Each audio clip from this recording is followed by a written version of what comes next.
What is it you like about Kendall Moore as to why he's kind of your floor leader right now?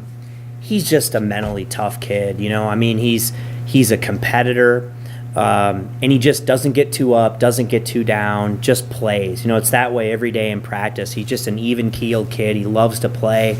He's got great charisma about him. He's quick, competes. But it's been really cool for us to get him, obviously, a lot of minutes early right now. And I mean, people can already see he's going to be a pretty good player for us. And I'm excited about the way he's embraced this, early. And, yeah, I like that kid. How important was it showing like this right off the out of the gate to kind of build that confidence and all that maybe you want him to have? I mean, it was good. I mean, it kind of is what it is. I mean, you got to start going out there and playing other people. And I thought Pueblo played really hard. I mean, I did. I thought they really competed, and clearly they got off to a good start offensively. And then we kind of, I thought our defense really picked up, which helped us. But yeah, it was good for these guys. And some of the young guys, Adam and Kendall, are just able to give it. You just never know until the lights come on, right? So it's your first opportunity with the lights. You go through your pregame routine and all that stuff. And I thought for the most part, he had ups and downs, but I thought for a small period of time, we really played the right way. We just got to play better for longer stretches. Chris Martin, why didn't he play today? Chris will miss the first 5 games of the season. I love Chris. Chris is a great kid.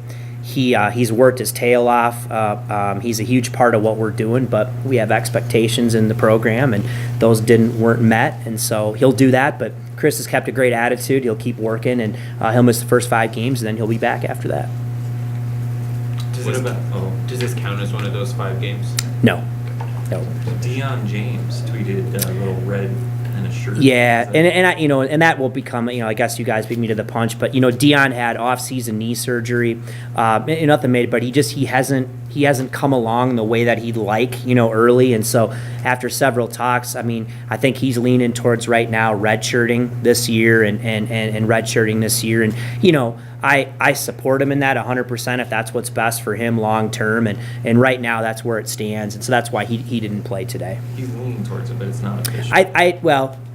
I think it will be official. I think we've pretty much dotted the I, crossed the T on that, and there will be an official announcement. But yes, that's the direction we're going to go.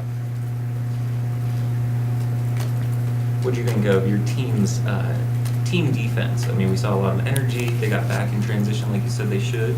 I thought it picked up. I mean, I thought early, it was like we told these guys, I thought it was okay, and then I thought we really picked up our ball pressure, our intensity, and I thought there for a stretch, I thought it was pretty good. We were really creating some things. Defense to offense is how we like to play, and so they run some good stuff. You kind of go into some of these games sort of blind, right? You don't really know exactly what they're going to run, and as the game goes on, you maybe try to do some things, you try to adjust a little bit. But I thought our guys, really picked up the intensity and the energy on that end. Again, so there were stretches where I really liked what I saw, but we're going to have to be better for longer periods of time. Considering he's a freshman, Adam Thistlewood, I mean, we saw it in the scrimmage, we saw it tonight. He's very vocal on the defensive end. Mm-hmm. Is that something that can help your guys' defense, obviously? And then do you need other players to be more vocal as well? Yeah, I mean, we talk about you got to be great at all the things that don't require talent. Everybody can talk. It's maybe not as easy for kids these days, to communicate, but he's somebody that buys into, and I mean, Adam, you get to know him here and you're around him. I mean, you talk about a kid who cares deeply and is just about the right things. I mean, he'll do anything you ask him to do as hard as he can do it. Sometimes you wish he was almost a little bit less compliant, I don't mean that, but you know what I mean. But he just, he does. I mean, he is locked in, he's embraced. And, again, both of those freshmen are, both of those freshmen for young guys and experience, they're really out there, and they're not saying, hey, I'm a freshman, I've got to wait. They're going out there and they're taking command and they're doing the things, and I think they've earned the trust and respect of their teammates. Obviously, Kendall looked great today, but when he starts playing D1 competition and getting a Mountain West play, do you think his size will become a challenge? Is he working on putting on weight? Oh, I think so, but I know in our close scrimmage that wasn't the issue. Okay. He was fine. He was more than fine. But you're right. He's a small kid, and that's, to be honest, why a lot of people look at him and they say, well, look at him. He weighs 100 and nothing. This, but what you can't, you don't measure heart. You know what I mean? You don't measure heart. You don't measure toughness. You don't measure, competitive ability. And that kid's got all the confidence in the world, and he comes from a winning program. And yeah, he is small, and that's a challenge. But I'm glad he's on our team. Did you plan on him playing the most minutes going into the game, or is that partially a product of that he came out and looked good immediately? He was playing well. No, I mean, with our situation right now, as far as who's playing, heck no. I mean, he's in the game, he's starting, he's going to play until he can't play anymore. That's what's going to happen early in the season. And I think that's great.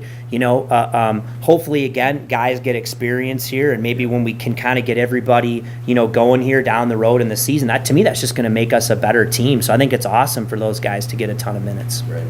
Is that starting lineup with Kendall and Doobie indicative of what we're going to see going forward, or is that going to be kind of in flux as the season goes on? It could be in flux. You know what I mean? I think those things are always, I get it, like players love to start. They know me, I don't. I could care less. It's more about who finishes. You know what I mean? And obviously we're going to create more depth as the season goes on. And heck, I had a kid who's player of the year from when he came off the bench, and so for stretches at least.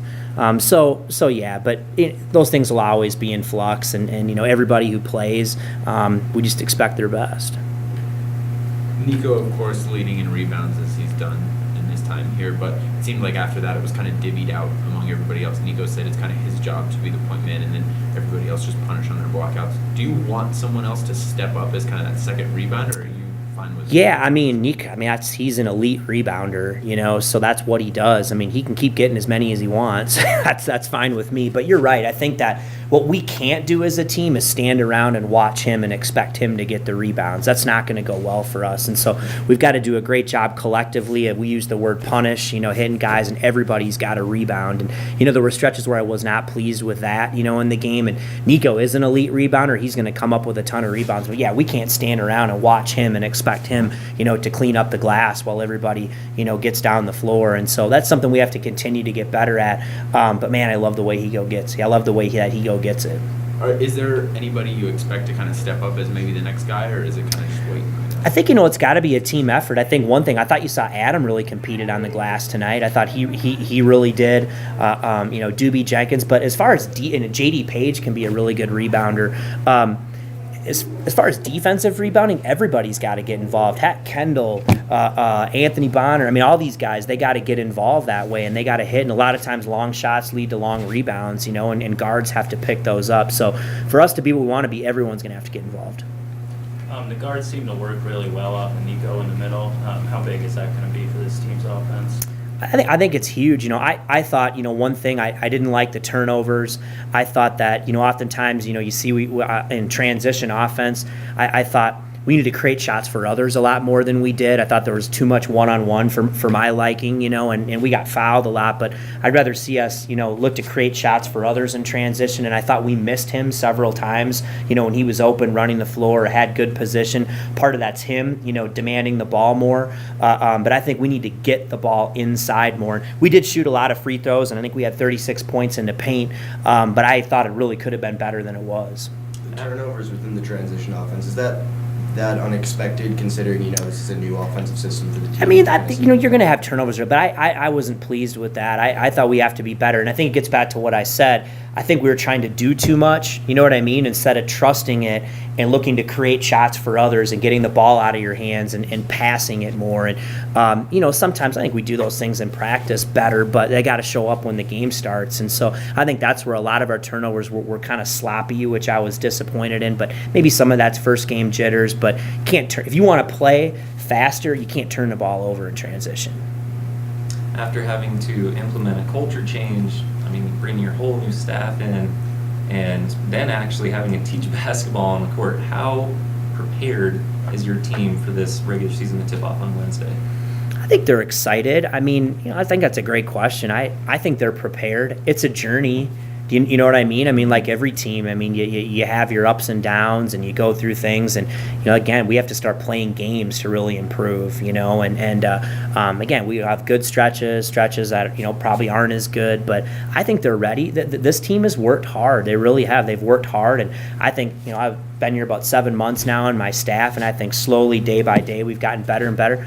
but we're still just in the infant stages, right? I mean, we've got to keep this thing going and stay together and keep teaching. And if we do that, I think good things are ahead for this team down the road. I do. I think we're going to keep getting better. That's the idea. You mentioned it, Niko mentioned it earlier, that word jitters. It seemed like it kind of got flushed out maybe halfway through the first half there. What was it that flushed it out, and do you have confidence that it'll stay flushed? I thought it was defensive energy, personally. I mean, I thought that, you had defensive energy, getting some stops, maybe knocking some balls loose, and, finding a way to get an easy basket, maybe in transition, kind of calms you down a little bit, and so I thought they were fine that way. I mean, maybe there were some things that were uncharacteristic, but I thought once, that first 4 minutes, was over, I thought that there were nerves, and tell you what, I didn't think Kendall Moore looked nervous, you know what I mean, when he came in, and Adam, so, but those guys did fine. They did.